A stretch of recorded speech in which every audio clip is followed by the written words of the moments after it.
We are following major breaking news at Reagan National Airport. An American Airlines passenger jet with 64 people on board from Wichita, Kansas, collided midair with an Army Black Hawk helicopter while attempting to land at Reagan National Airport. And right now, more than a dozen bodies have been recovered.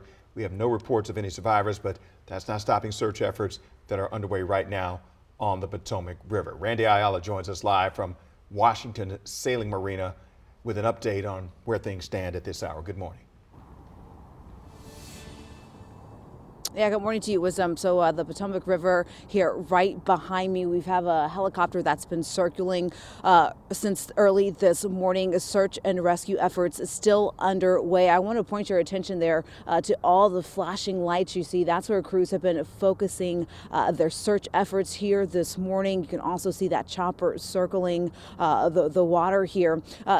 Jacqueline just a couple of minutes ago talked about just the huge rescue operation underway, right? We know at one point 300 rescuers were out here on the water fighting not ideal conditions, I should say, dealing with a low temperature in the water, wind too, making waves, and it just makes that visibility even harder. But the sun is starting to come up here, so hopefully that'll be an advantage to crews out here trying to find any survivors or recovery efforts as well. Wisdom mentioned this, at least 19 bodies have been recovered from the Potomac River. Early this morning, we heard from DC Fire EMS chief, and he talked about this difficult mission that's underway.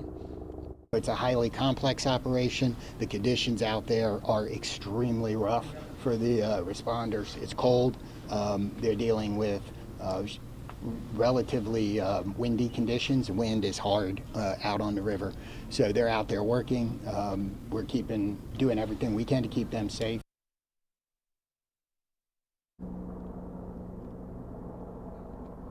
So first responders out here working around the clock for search and rescue efforts. We're hoping to get an update in about 45 minutes from DC Mayor Muriel Bowser, but definitely an unspeakable tragedy. We'll continue to monitor what happens. You can hear that chopper still circling this morning, and we'll bring you the very latest. For now, I'll send it back to you.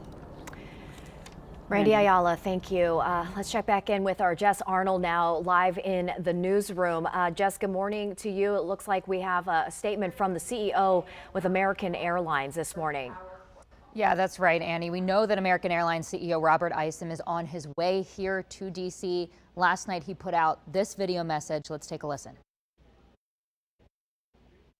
We are actively working with local, state, and federal authorities on emergency response efforts, and the American Airlines care team has been activated to assist our passengers and their families. We're cooperating fully with the National Transportation Safety Board in its investigation and will continue to provide all the information we can.